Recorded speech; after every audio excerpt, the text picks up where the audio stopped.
Good morning all of you. आज की जो हमारी क्लास है, ठीक है, ये यूनिट 3 बेसिक्स का है, पार्ट है राइटिंग स्किल। इससे पहले हम लोगों ने लिसनिंग स्किल पढ़ा था, और भी बहुत जो भी स्किल है उसके बारे में थोड़ी बहुत नॉलेज हमने ली थी, ठीक है। स्पीकिंग स्किल के बारे में पढ़ा था और आज की क्लास है राइटिंग स्किल के बारे में, ठीक है।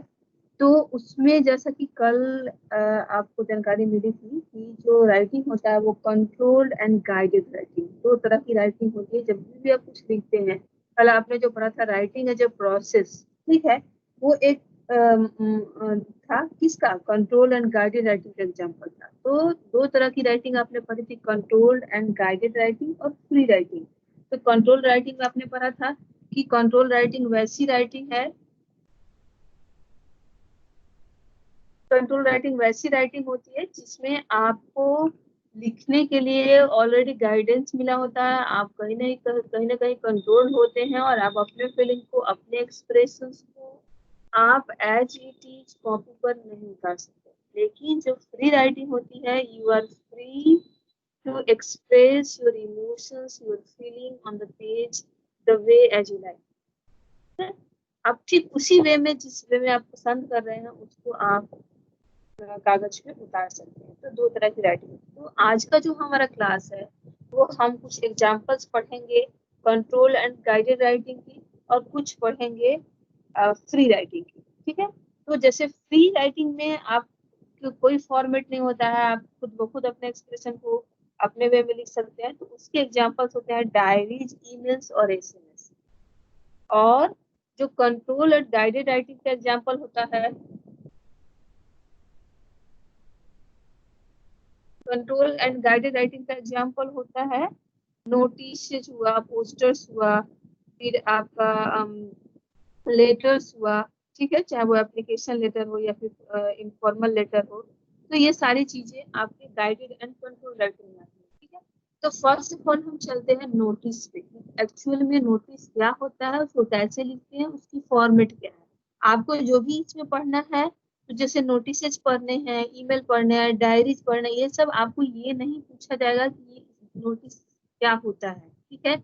आपको लिखना होगा how to write a notice, notice कैसे लिखते हैं, नोटिस की फॉर्मेट क्या होती है, और नोटिस लिखते समय किन किन बातों पर ध्यान दिया जा सकता है, ठीक है। आपको ये सारे से रिलेटेड क्वेश्चन आएंगे। आपको ये नहीं आएगा कि what is SMS, what is email, how to write a email, how to write a SMS, how to write a letter, letter की फॉर्मेट आनी चाहिए। ये सारे क्वेश्चंस आपके इससे जो आपका आर्ट है उससे रिलेटेड राइटिंग से आ सकते हैं, ठीक है। तो सबसे पहले हम लोग नोटिस पे आते हैं। नोटिस क्या होता है? Notice is written statement that gives information, instruction and warning to people. जैसे आप लोग कॉलेज में ही हैं, ठीक है, तो आप लोग जो आपका होता है लेटर, जो बोर्ड होता है, ठीक है, कॉलेज में, उस पर नोटिस बोर्ड पे नोटिस सटा होता है, नोटिस निकलता है, नोटिस सटा होता है, ठीक है। और नोटिस पे क्या लिखा होता है? आप लोग बहुत ध्यान से देखे होंगे तो ऑर्गेनाइजेशन का नाम लिखा रहता है कि जिस कॉलेज से आपकी नोटिस निकाली गई है, आपके कॉलेज का नाम लिखा हुआ होगा, डेट लिखा गया होगा। फिर आपको नोटिस की बड़ी लिखी होगी, नोटिस में क्या क्या है, ठीक है। उसके बाद नीचे सिग्नेचर होता है कि प्रिंसिपल के द्वारा जारी किया गया या फिर डायरेक्टर के द्वारा जारी किया गया है। तो ये नोटिस की फॉर्मेट होती है जिसकी हम आगे चर्चा करेंगे। लेकिन नोटिस में जैसे आपका कॉलेज बंद है, तो भी नोटिस में लिखा होता है कि all students are hereby notified that school that college will remain closed till the date, जो भी डेट होगा। तो वो सारी चीजें नोटिस में, कोई भी चीज यदि जो किसी ग्रुप में, किसी ऑर्गेनाइजेशन में आपको देने होते हैं, उसको बताने होते हैं, तो उसको एक नोटिस बोर्ड पर नोटिस छाट दिया जाता है ताकि आप लोग सबको उसको देखें और उसको अनुसार आप उसको फॉलो करें, ठीक है। तो नोटिस जो होता है उसमें बहुत गाइडलाइंस भी हो सकते हैं।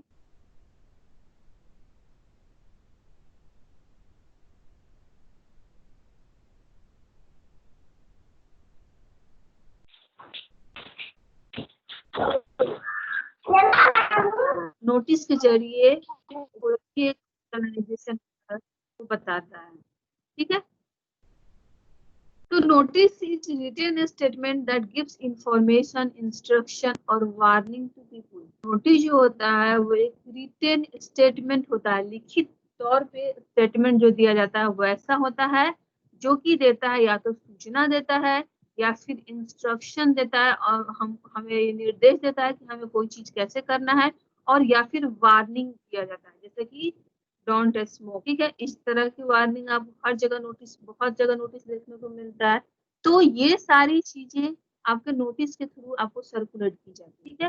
फंक्शन ऑफ नोटिस, नोटिस क्या होता है? Provision notifies people not to do something, कोई चीज नहीं करना है, किसी चीज के लिए मना करने के लिए, ठीक है, आपको प्रोहिबिट करने के लिए, प्रोविजन के लिए क्या किया जाता है? नोटिस निकाला जाता है। कॉशन और warning wants people to careful in handling something, जैसे कि आप लेबोरेटरी में काम कर रहे हैं या फिर और भी कहीं काम कर रहे हैं तो नोटिस वहां पे सटा हुआ होता है कि आप प्लीज हैंडल अच्छे से करें जो भी इक्विपमेंट है उसको, ठीक है। और भी बहुत तरह के कि आप आग के सामने नहीं जाएं या फिर जो भी केमिकल्स को बहुत ही अच्छे से यूज करें, ये सारी चीजें आपकी नोटिस लगी होती है, ठीक है। तो नोटिस का मतलब होता है किसी चीज को केयरफुली हैंडल करने के लिए भी नोटिस लगाया जा सकता है, किसी चीज को वार्न करने के लिए, चेतावनी करने के लिए भी नोटिस लगाया जा सकता है, कि कोई सूचना आपको सर्कुलेट करने के लिए भी, इंफॉर्मेशन कि कॉलेज बंद है या कॉलेज कब से खुल रहा है या फिर कब आपके एग्जामिनेशन होने हैं, कब आपके इंटरनल टेस्ट होने हैं, प्रैक्टिकल्स कब होने हैं, आपको फीस कब तक जमा करनी, ये सारी चीजें से रिगार्डिंग नोटिस आपके नोटिस बोर्ड पर, किसी भी ऑर्गेनाइजेशन में नोटिस बोर्ड होता है उस पर लगा दिया जाता है। और नहीं तो जो पब्लिक नोटिस होता है वो आप जगह जगह बोर्ड वगैरह पर लगे हुए देखते हैं, ठीक है। तो इस तरह से नोटिस का काम होता है कि सूचनाओं को सर्कुलेट करना या तो ऑर्गेनाइजेशन के अंदर या फिर ऑर्गेनाइजेशन से बाहर पब्लिकली, ताकि सारे लोग उसको देख सके, उसको फॉलो कर सके उसके अकॉर्डिंग, ठीक है। The information notice provides information that could be useful for people. Notice it's a formal means of communication. ये इनफॉर्मल और फॉर्मल दो मीन्स होते हैं, ठीक है। इनफॉर्मल जिसमें हम कोई फॉर्मल लैंग्वेज यूज नहीं करते हैं, कोई फॉर्मेट फॉर्मल वाला यूज नहीं करते हैं, और हमारे जो सेंटेंसेज होते हैं वो भी फॉर्मल नहीं होता। तो नोटिस जो होता है वो फॉर्मल होता है क्योंकि हम लोग इसे प्रोफेशनल वे में यूज करते हैं। नोटिस जो होता है हमेशा पर्सनली हम लोग जो पर्सनल रिलेशनशिप होता है उसमें नहीं यूज करते हैं, उसको हमेशा प्रोफेशनल रिलेशनशिप में यूज करते हैं। तो प्रोफेशनली यूज किया जाता है, that means what, it is formal means of communication, ठीक है। पर्पस, पर्पस जैसा कि ऊपर भी देखा, to announce display information to a specific group of people, ठीक है। कोई विशिष्ट ग्रुप ऑफ पीपल यानी किसी ऑर्गेनाइजेशन के अंदर या फिर कोई पीपल जो उससे रिलेटेड है, जिनके रिगार्डिंग ये सूचना दी जाती है, वो to be pinned up on specific display boards in schools, public places, newspapers. ये न्यूज़पेपर्स में भी आ सकता है, ठीक है, या फिर स्कूल्स में या फिर पब्लिक प्लेसेस पे, किसी भी जगह पे आपको नोटिस देखने को मिल सकता है, ठीक है। नोटिस राइटिंग, अब आते हैं कि note how to write a notice, ठीक है, और किन किन बातों पे हमें नोटिस लिखते समय ध्यान देना है। Important contents, name of the organisation issuing the notice. आप देखेंगे हमेशा नोटिस बोर्ड जो होता है, नोटिस बोर्ड पे यदि कोई नोटिस लगा हुआ हो तो वो भले ही उस ऑर्गेनाइजेशन का नोटिस क्यों ना हो, लेकिन वहां पे जो उसका फर्स्ट जो होता है, कोई चीज यदि नोटिस पे लिखा होता है तो वो होता है ऑर्गेनाइजेशन का नाम, जो जिसके थ्रू नोटिस इशू की जाती है, ठीक है। फिर उसके बाद title of the notice, notice किस टॉपिक के रिगार्डिंग, किस टाइटल के रिगार्डिंग इशू की गई है, वो आपका टाइटल होता है। Catchy heading to introduce the subject, और जो हेडिंग होता है वो हमेशा कैची होना चाहिए ताकि जो लोग हैं उसको उस सब्जेक्ट को बहुत अच्छे से समझ सके। द डेट ऑफ नोटिस, और नोटिस के किस डेट को निकला है ये भी जरूर मेंशन किया जाता है। बॉडी ऑफ द नोटिस होता है जिसमें आप वो सारी चीजें लिखते हैं, जो कि या तो इंफॉर्मेटिव है या फिर किसी चेतावनी देने के लिए है या फिर वार्न करने के लिए है, ठीक है। तो यहाँ पर आप देख रहे हैं कि एक फॉर्मेट है, ठीक है, जो कि नोटिस की है। Name of organisation, office issuing the notice यहाँ पर लिखेंगे, फिर डेट लिखेंगे, आपको दिख रहा है, फिर नोटिस की हेडिंग लिखेंगे, फिर बॉडी ऑफ द नोटिस लिखेंगे, और लास्ट में जो जो पर्सन जो नोटिस निकाला है और वो उसकी सिग्नेचर, उसका डेजिग्नेशन होगा। जैसे कॉलेज में प्रिंसिपल सर का होता है या फिर डायरेक्टर सर का होता है और उनकी सिग्नेचर होती है, तो किसके थ्रू इसको निकाला गया है, ठीक है, तो ये चीजें मेंशन होती हैं। तो ये आपका नोटिस का एक फॉर्मेट होता है, ठीक है। नोटिस के लिखने के गाइडलाइंस इन पैसिव वॉइस, हमेशा नोटिस जो लिखते हैं वो पैसिव वॉइस में लिखते हैं। जैसे you peoples are notified that, इस तरह से, ठीक है। तो हमेशा इसको एक्टिव वॉइस में नहीं लिखते हैं, पैसिव वॉइस में लिखते हैं। फिर वर्ड लिमिट 40 to 50 होता है, बहुत लंबा नोटिस नहीं निकालते हैं, छोटा नोटिस होता है, ठीक है। और नोटिस को इस तरह से लिखा जाता है कि कम सेंटेंसेज में बहुत ज्यादा प्रभावी रूप से जो भी इंफॉर्मेशन हो उभर कर सामने आए। Information given must be clear, और जो भी इंफॉर्मेशन हो बिल्कुल स्पष्ट होना चाहिए, थोड़ी भी एम्बिगुअस नहीं होना चाहिए, अस्पष्टता नहीं होनी चाहिए। क्योंकि आप नोटिस को जब भी लगाते हैं तो आप उसको मेंशन करने के लिए वहां नहीं होते हैं, तो नोटिस में जो भी चीजें लिखी होती हैं वो स्पष्ट होनी चाहिए, ताकि कोई भी उसे पढ़ के उसका सही अर्थ लगा सके, उसका सही मीनिंग निकाल सके। should not cause any misunderstanding और confusion, कोई भी वैसे वर्ड्स और सेंटेंसेस यूज नहीं होने चाहिए जो कि कंफ्यूजन क्रिएट करता है। Catchy, appealing, attract attention at once, चूंकि नोटिस आप किसी को दिखाने भी नहीं जा रहे होते हैं, ये नोटिस पढ़ लेना, ठीक है। आप नोटिस निकालते हैं तो उसको बहुत ज्यादा कैची होना चाहिए, अपीलिंग होना चाहिए, ताकि वो अट्रैक्ट करे अटेंशन को, लोग अटेंटिव हों और उसको खुद ब खुद पढ़ लें, ठीक है। तो बहुत ज्यादा अपीलिंग और कैची और अट्रैक्टिव होना चाहिए किसी भी नोटिस को। Short but grammatically accurate sentences, sentences जो होनी चाहिए वो शॉर्ट होनी चाहिए, बट वो ग्रामेटिकली उनमें एरर नहीं होनी चाहिए, ग्रामेटिकली उनको करेक्ट होनी चाहिए। नो पर्सनल प्रोनाउन, उसमें कोई पर्सनल प्रोनाउन जैसे आई, माई, अस, ये सारी चीजें यूज नहीं की जाती है जनरली, ठीक है। अब आते हैं पोस्टर। पोस्टर जो है वो भी एक तरह का कंट्रोल एंड गाइडेड राइटिंग है। तो ये जो है एक तरह का नोटिस ही है, बट थोड़ा सा डिफरेंट है नोटिस से। जैसे a poster is a play card for posting after in a public places. अब बहुत सारे पब्लिक प्लेसेस में किसी कोचिंग का, किसी इंस्टीट्यूट का, किसी कॉलेज का, किसी मूवी का पोस्टर लगा होता देखते हैं, ठीक है। उनका मेन उद्देश्य क्या होता है? एडवर्टीजमेंट, प्रचार प्रसार करना, ताकि बहुत ज्यादा से ज्यादा लोग उसको देखें, और यदि कॉलेज है तो उसमें एडमिशन कराएं, यदि मूवी है तो मूवी देखने जाएं, या फिर कोई कोचिंग इंस्टीट्यूट है तो उसमें जाएं। तो उसको बहुत ज्यादा अट्रैक्टिव, कैची और बनाने की कोशिश की जाती है पोस्टर को।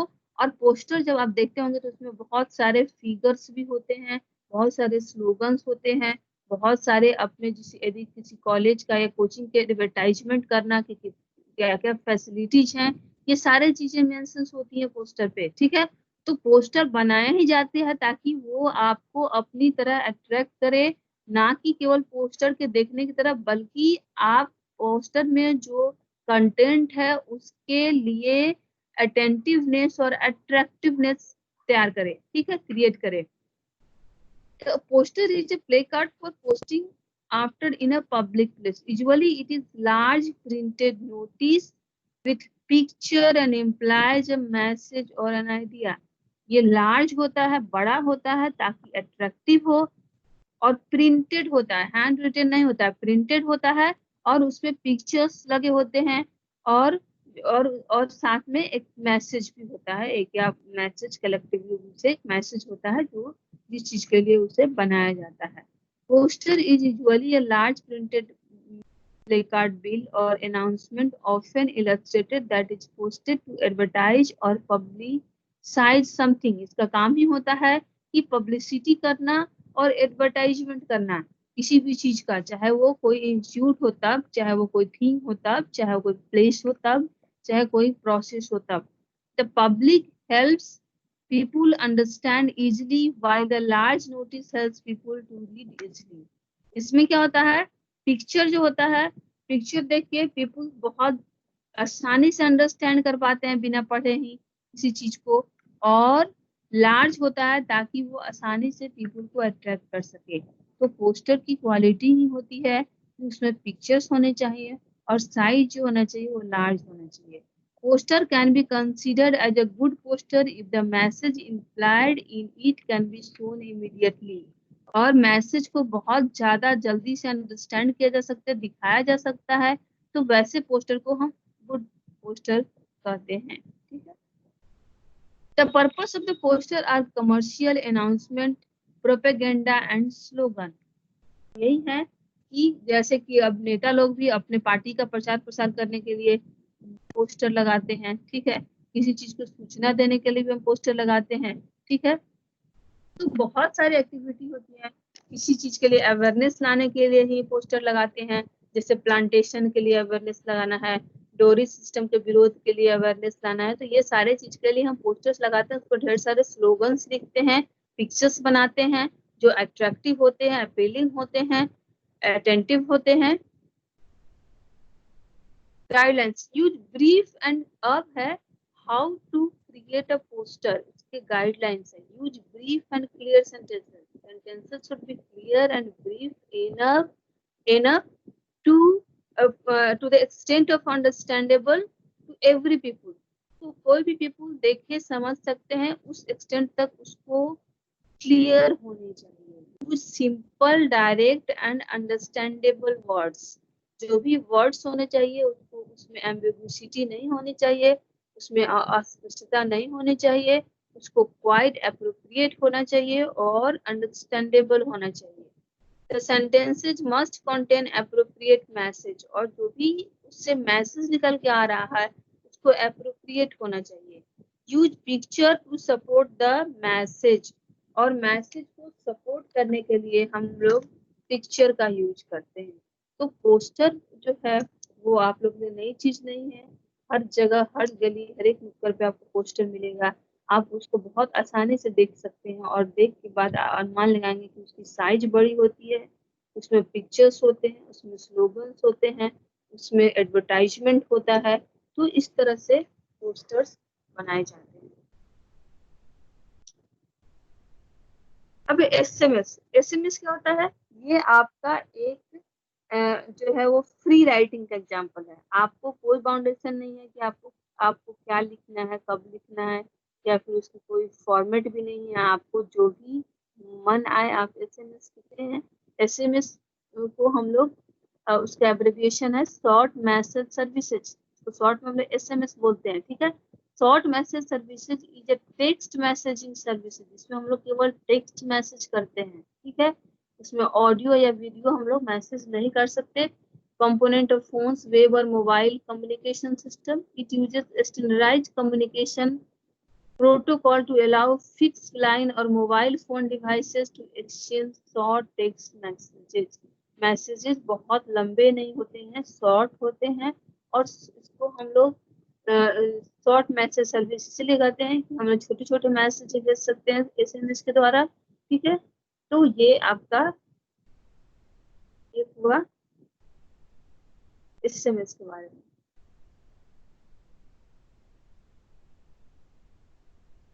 मिस मैम, एमएमएस क्या होता है? मल्टीमीडिया एसएमएस को एमएमएस बोलते हैं। ठीक है। जिसमें वीडियो भी आ सकता है, ऑडियो भी है। ठीक है। हेलो मैम, हाँ, मल्टीमीडिया मतलब यही कि बहुत सारे जो मीडिया है कम्युनिकेशंस के, उसके आप यूज कर रहे हैं, चाहे ऑडियो मतलब एक साथ यूज कर रहे हैं, ऑडियो भी यूज कर रहे हैं, वीडियो भी यूज कर रहे हैं, टेक्स्ट भी यूज कर रहे हैं, तो उसको हम लोग बोलते हैं मल्टीमीडिया। ठीक है। इसी को बोलते हैं एमएमएस। ठीक है। ठीक है मैम।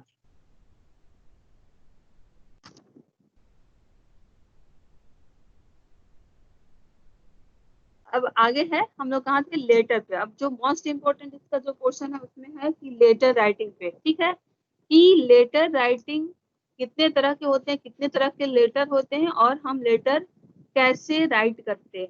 ठीक है, तो इसमें भी आपको यदि एग्जाम्स में क्वेश्चंस आते होंगे तो आपको आता होगा किसी भी सब्जेक्ट पे एक फॉर्मल लेटर या फिर इनफॉर्मल लेटर राइट करने। ठीक है, तो a written type, what is actually letter is what is letter? A written, typed or printed communication sent in an envelope by post or messenger। इसमें क्या होता है, या तो ये हैंड रिटन होता है या फिर टाइप्ड होता है। ठीक है, और प्रिंटेड। ठीक है, तो उसको हम लोग या तो एनवेलप में या फिर किसी वे से हम लोग उसको सेंड करते हैं, दैट इज लेटर। ठीक है, लेटर कितने तरह के होते हैं, दो तरह के होते हैं, informal letter and formal letter. तो informal letter, these are the letters which keep us in touch with family and friends. जो लेटर्स फैमिली और फ्रेंड्स को कनेक्ट करने के लिए दिए जाते हैं उसको हम लोग बोलते हैं informal letter. These are usually chatty and informal. इसको हम लोग बहुत ज्यादा, फॉर्मल मतलब क्या होता है, बहुत ज्यादा जो स्टैंडर्डाइज लैंग्वेज यूज नहीं करते, हमको जैसी इच्छा वैसी यूज करते हैं। और बहुत ज्यादा चैटी होता है, मतलब ज्यादा से ज्यादा बात करना और लंबा लेंथ लंबी होती है, तो इनफॉर्मल लेटर होता है। उसमें हम बहुत कंसाइज करके चीजों को नहीं लिखते। ठीक है, इलेबोरेट करके लिखते हैं, अपने एक्सप्रेशंस को लिखते हैं, तो वो इनफॉर्मल लेटर हुआ।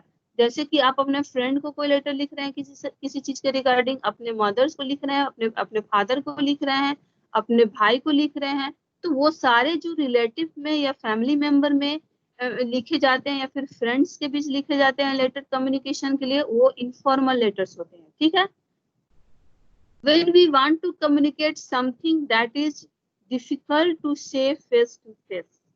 ठीक है, तो आप जब भी लेटर लिखते हैं तो क्या, या आप फेस टू फेस अवेलेबल नहीं है बात करने के लिए, तभी लिखते हैं।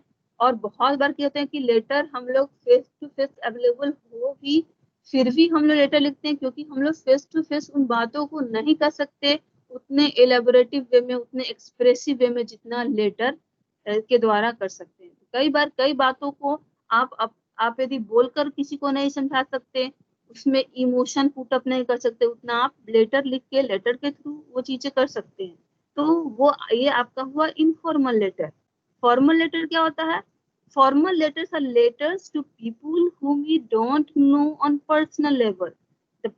जब भी हम किसी पर्सन को पर्सनल लेवल पर नहीं जानते हैं, वो हमारे प्रोफेशनल लाइफ का हिस्सा होता है या फिर किसी ऑर्गेनाइजेशन से हम रिलेटेड होते हैं, उससे रिलेटेड पर्सन होते हैं, तो वहां पे हम फॉर्मल लेटर यूज करते हैं। तो to find out informatic, to apply for a job या फिर टू मेक अ कंप्लेंट, तो इन सारी चीजों के लिए हम फॉर्मल लेटर यूज करते हैं। The main difference between a formal letter and informal letter is their purpose. A formal letter is written for professional, official and business communication, written in the formal language with a specific format। इसमें एक specific format होता है, formal language होता है। ठीक है, और for business और ऑफिशियल पर्पस। तो हम भी जब भी हम लोग फॉर्मल लेटर यूज करते हैं बिजनेस पर्पस के लिए, ऑफिशियल पर्पस के लिए यूज करते हैं, और बहुत ही ज्यादा फॉर्मल लैंग्वेज यूज करते हैं उसमें, और कंसाइज वे में उसको यूज करते हैं। ठीक है, तो ये आपका, और इनफॉर्मल लैंग्वेज क्या, इनफॉर्मल लैंग्वेज जिसमें हम यूज करते हैं अपने फ्रेंड के लिए, फ्रेंड से बात करने को कम्युनिकेट करने के लिए, या फिर फैमिली मेंबर से, तो वैसे वे में हम लोग इनफॉर्मल लेटर यूज करते हैं। और बहुत ही इनफॉर्मल लैंग्वेज इसमें होता है, और बहुत ज्यादा स्पेसिफिक फॉर्मेट उसका नहीं होता है, जैसा कि किसमें, फॉर्मल लेटर में होता है। अब है कि लेटर की फॉर्मेट। तो लेटर, किसी भी लेटर की एक फॉर्मेट होती है जिसमें आप लिखते हैं। तो बहुत सारा फॉर्मेट है। यदि हम बात करें फॉर्मल लेटर की, ठीक है, जो कि हम बिजनेस में या फिर ऑफिशियल पर्पस के लिए यूज करते हैं, तो वहां पे क्या होता है कि बहुत सारे फॉर्मेट्स आते हैं। तो जैसे दो फॉर्मेट्स हमने यहाँ पर लिए हैं, एक सेमी ब्लॉक स्टाइल और एक ब्लॉक स्टाइल। आप देखे होंगे कि एक लेटर जो जनरली इंडिया में सेमी ब्लॉक स्टाइल हम यूज करते हैं, तो आपका एक लेटर सपोज आपको दिख रहा है स्क्रीन पे, ये है तो इसके यहाँ यहाँ पे कुछ होता है, यहाँ कुछ होता है, यहाँ, और इस तरह से, मतलब राइट और लेफ्ट दोनों अलाइनमेंट होती है इसमें। आपके राइट में भी कुछ होता है और लेफ्ट में भी कुछ होता है पेपर के, ठीक है। तो वो सेमी ब्लॉक स्टाइल हुआ। तो इंडिया में जनरली हम लोग एप्लीकेशन लेटर लिखते हैं या फॉर्मल लेटर लिखते हैं तो हम यही फॉर्मेट यूज करते हैं, लेकिन आउट ऑफ इंडिया जनरली आपका block style use, out of India generally आपका ब्लॉक स्टाइल।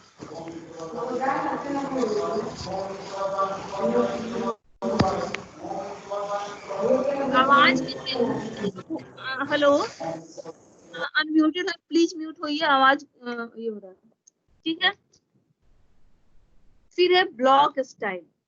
तो ब्लॉक स्टाइल में क्या होता है कि सारी चीजें लेफ्ट अलाइन होती हैं, जैसे कि आपको पेपर में इसमें दिख रहा है कि यदि एक पेपर है, एक जिसमें एप्लीकेशन आपने लिखा है, तो राइट साइड में कुछ नहीं होता, सारी चीजें लेफ्ट अलाइन होती हैं।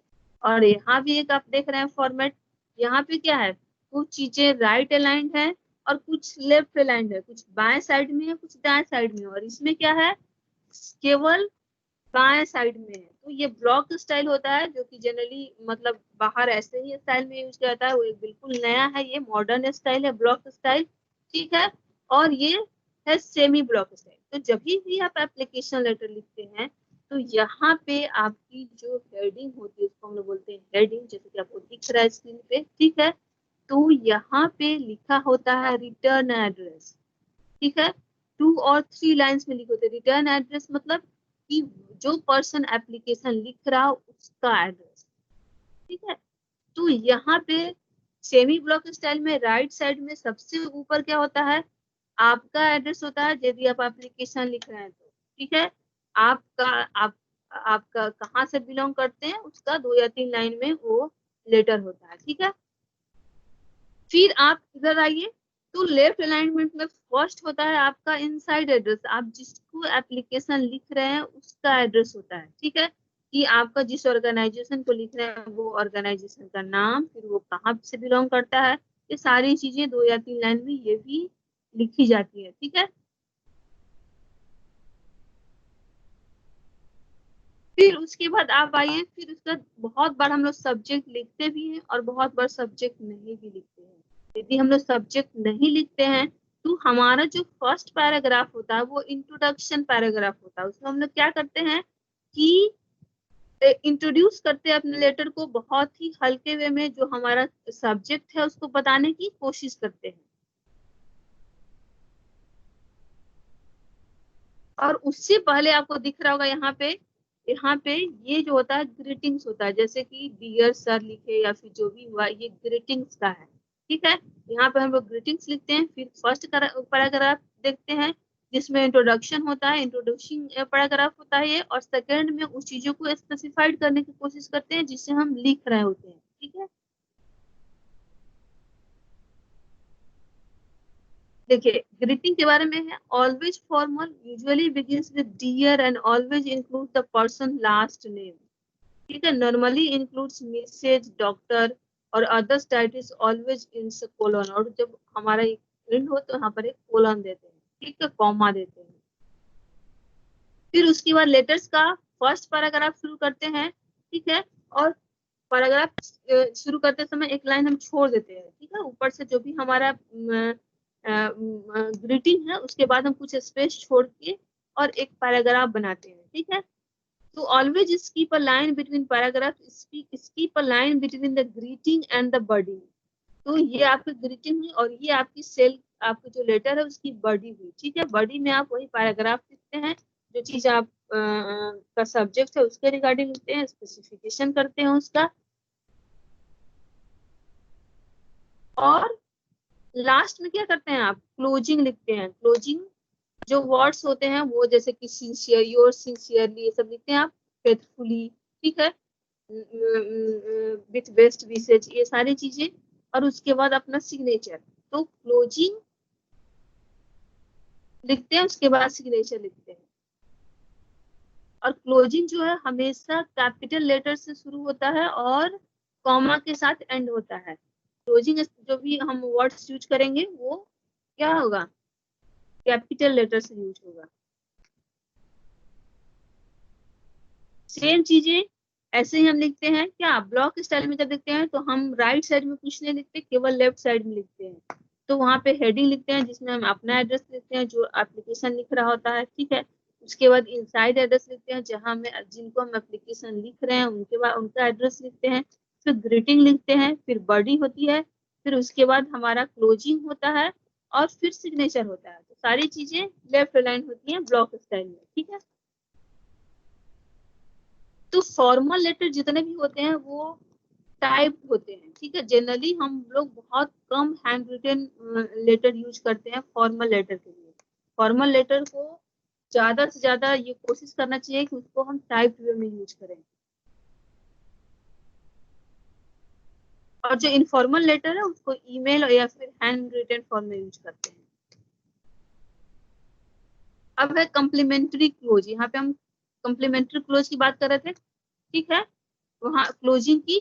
तो कैसा हमको क्लोज यूज करना चाहिए।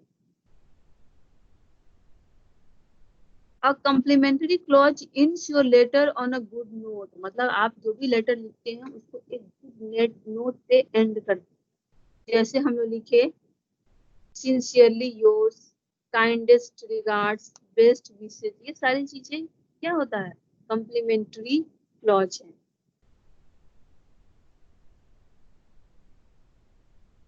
तो फॉर्मेट ऑफ फॉर्मल लेटर हो ही गया। तो इस तरह से आपका लेटर राइटिंग की आप लोग प्रैक्टिस भी कर लीजिएगा इसको, खासकर फॉर्मल लेटर लिखने का, ठीक है। क्योंकि हम लोग एप्लीकेशन लेटर भी बोलते हैं, तो उसको आप लोग प्रैक्टिस कर लीजिएगा। अब है चीज डायरी के बारे में। डायरी के बारे में थोड़ा बता दूं, जब भी डायरी क्या होता है, फ्री राइटिंग का एग्जाम्पल है डायरी लिखना। तो डायरी लिखने से पहले डायरी केवल उन्हीं लोगों को लिखना चाहिए जो रियली में इंटरेस्टेड लिखने से, ठीक है। तो यदि आप उसको एज अ टास्क कर रहे हैं तो आप अच्छी डायरी नहीं लिख सकते। आपको एज ए इंटरेस्ट, आप उसको इंटरेस्ट के साथ, जिनको इंटरेस्ट हो डायरी लिखने में उनको ही डायरी लिखनी चाहिए, ठीक है। डायरी जो होता है किसी भी पर्सन का बेस्ट फ्रेंड होता है और उसका मतलब विटनेस होता है, गवाह होता है, और उसका मतलब इमोशंस को शेयर करने वाला होता है। तो डायरी लिखते समय आपको ज्यादा से ज्यादा कोशिश करनी चाहिए कि आप कोई भी चीजें हाइड ना रखें, कोई भी सीक्रेसी मेंटेन ना करें। आप डायरी जो लोग लिखते हैं उनको अपने दिन की प्रत्येक घटना, चाहे वो कितनी भी सीक्रेसी वाली क्यों ना, उसको रिप्रेजेंट करते हैं। तो डायरी जो है बिल्कुल अपने जो भी आपके मन के एक्सप्रेशन है, जो भी इमोशंस है, जो भी भाव है, उसको आप अपने मन के अनुसार आपको डायरी पे लिखनी है। कोई भी चीजें हाइड नहीं करनी है, कोई भी सीक्रेसी मेंटेन नहीं करना है, पहली बात। दूसरी, यदि आप डायरी लिख रहे हैं तो जनरली डायरी लिखने का काम रात में करना चाहिए, नाइट में, क्योंकि उस समय आप दिन की सारी घटनाओं को, मॉर्निंग में आपके साथ क्या हुआ, आफ्टरनून में आपके साथ क्या हुआ, इवनिंग में आपके साथ क्या हुआ, नाइट में क्या हुआ, ये सारी चीजें आप क्या है, आप उसको लिख सकते हैं यदि आप नाइट में लिखने के बैठे हैं, ठीक है। तो प्रॉपर टाइमिंग होती है किसी डायरी के लिखने की, रात में आप लिखें, आप सारी घटनाओं को याद करें और उसके बाद डायरी लिखें।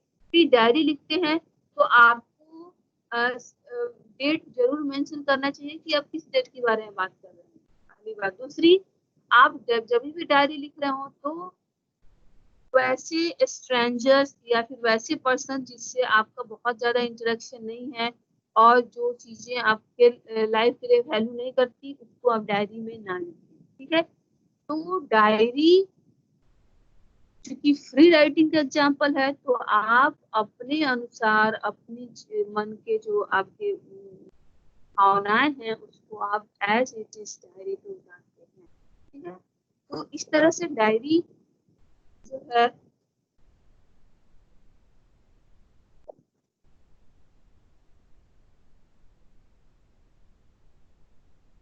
एक क्या है, आपकी फ्री राइटिंग का एग्जाम्पल है। ठीक उसी तरह ईमेल है, ठीक है। ईमेल क्या होता है, ये भी फ्री राइटिंग है, इलेक्ट्रॉनिक मेल। इसमें क्या होता है कि आप डिजिटल वे में अपने इंफॉर्मेशन को कम्युनिकेट करते हैं अपने फ्रेंड से या फिर अपने ऑर्गेनाइजेशन से या फिर किसी से, ठीक है। तो डिजिटल वे में तो ईमेल में आप देखते होंगे पहले क्या था, शुरू में जब MIT में ईमेल का शुरुआत हुआ था, फर्स्ट ऑफ ऑल कुछ दिनों तक क्या था कि जब भी आप ईमेल तभी भेज सकते थे जब सामने वाला भी ऑनलाइन हो और आप भी ऑनलाइन हो। लेकिन आजकल क्या है कि ऐसा नहीं है। आजकल यदि आप मेल करते हैं तो सामने वाला जब भी ऑनलाइन होगा तो मेल को रीड कर सकता है। ठीक है, तो एक स्टोरेज सिस्टम पे काम करता है आजकल का ईमेल जो है सो। ठीक है, उसमें आप देखते होंगे ईमेल जब भी आप भेजते होंगे तो कंपोज में जाते होंगे, फिर कंपोज में आपका एक बॉक्स खुल के आता है, उसमें आपको एड्रेस लिखने होते हैं जहाँ आपको मैसेज सेंड करना है। ठीक है, उसके अलावा सब्जेक्ट होता है कि आपको सब्जेक्ट क्या है। ठीक है, सीसी और बीसीसी होता है।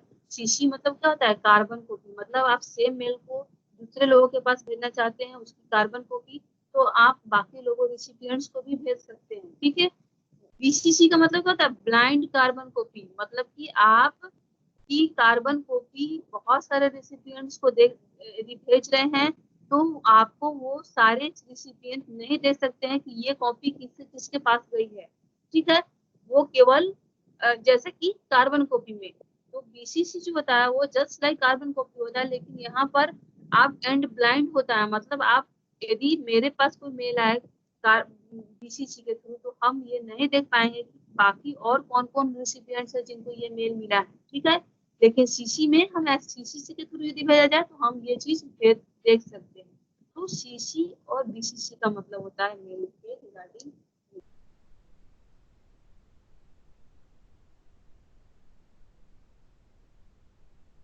ठीक है, तो इस तरह से ईमेल हो गया। तो आज आपने इसमें ईमेल पढ़ी, डायरीज पढ़ी, ठीक है, एसएमएस पढ़ी फ्री राइटिंग में। ठीक है, और कंट्रोल राइटिंग में आपने लेटर्स पढ़ा, पोस्टर्स पढ़ा और नोटिस पढ़ा। ठीक है, तो इस तरह से आप लोग लेटर्स राइटिंग की जो है थोड़ी प्रैक्टिस कर लेंगे, एप्लीकेशन लेटर या फॉर्मल लेटर।